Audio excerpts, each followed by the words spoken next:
Riri ngarama ya muturire irathie na mbere kuraraka Kenya na njira nene. President William Ruto na munini wake Rigathi wa Gachagua maikirie president wa hau kabere na mutongoria wa Azimio maruru maya makiuga nio mathogothire wonjoria wa bũrũri wa Kenya na njira nene. Wale ambao tulishindana na wao watulize boli, waliharibu nchi yetu, watupatie nafasi tuifanyie ukarabati na tuipange iweze kwenda mbele. Walikuwa na miaka mitano ambayo walitumia kuharibu mambo ya nchi yetu. Uchumi ikaharibika, tukawa na madeni, mambo ya usalama ikaharibika, polisi wakabadilika wakawa ni watu wa kuwaua wa Kenya badala ya kuwalinda.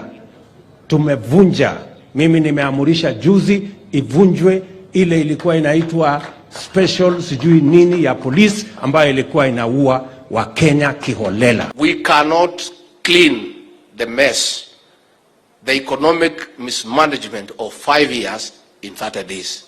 What we are doing right now is cleaning their mess. And they cannot oversight us to clean their mess because they were part of the mess. Once we clean their mess, they start the oversight on our programs. Niguo guthaitira Kenya, president akiranira kigena kia Hustler Fund ni kurekereria gukinyeria Dithemba niguo kunyitirira wonjoria nini goko munini wa president akiuga ati aruti a wira thirikari ni megũkorwo makimwo kamwe kega kuriko tetine. Hustler Fund ninaipangia vizuri tarehe 1 Disemba tayari Hustler Fund tutaifanyia launch tarehe 1 Disemba. So we have started cleaning their mess. First and foremost, public service from politics to service delivery. That is one of the gains. Na tumemwambia ma chief county commissioners, kazi ya siasa hapana kazi yenu. Murudi kwa kazi ya kufanyia wananchi kazi. That is one of the way we are cleaning the mess. Tumeenda pale KRA, pesa ilikuwa naokotwa, watu wanajisaidia naye. William Ruto, president wetu, ametoa directive, pesa iokotwe ya kusaidia serikali is part of cleaning the mess that was there. Ona kuri uguo president ni ongerire kuga ati mbeca ici ikuheano ire ngombo na gucoka gucokio na marihi ma njoherera ma gicunjĩ gĩa 10% na gutire mundu ogutugwo na mbeca ici angikorwo ti cia kuonjorithia. Ni si pesa ya bure. Kama kuna mtu hapa anafikiri atapata pesa ya bure unasikia wewe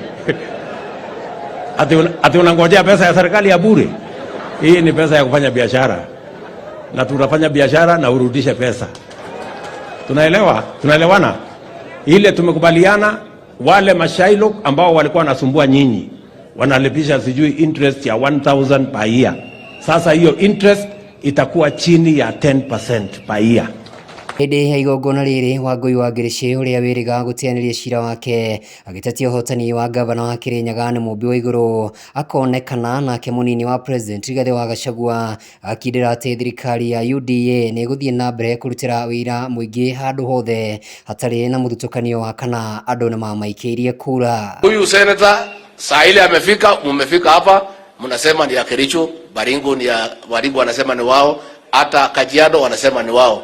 Sasa huyu kiongozi ni wa nani? Si ni wa Kenya? Sasa hiyo maneno ya kuweka president hapa muachana na hiyo maneno. Huyu ni rais wa jamhuri ya, ni kiongozi wetu katika jamhuri ya Kenya na ndiye alipata kura mingi zaidi kila pahali. Na kuona ũhotani ũyũ makoragwo makĩũhocia harĩ kũnyitirwo nĩ kanitha na njĩra nene makeranĩra gũthiĩ na mbere na gũtĩa kanitha na kwaga kũhũraga kambeini hĩndĩ ya mitha cia kanitha. Kanisa ilikuwa na nidhamu, ikachukua muda uliofaa. Sisi viongozi tumechukua muda mara 3 ya kanisa. Tafadhali mtusamehe. It will not happen again. These leaders are still adjusting. Unajua tumetoka campaign. Sasa lazima tutawapanga so that when we go to church we allow the church to take the center stage na sisi viongozi tuseme machache peke yake. Handũ-inĩ ha Wege TV kuma kaunti ya Kericho rĩa kuoneka mau wa Gĩthĩnji.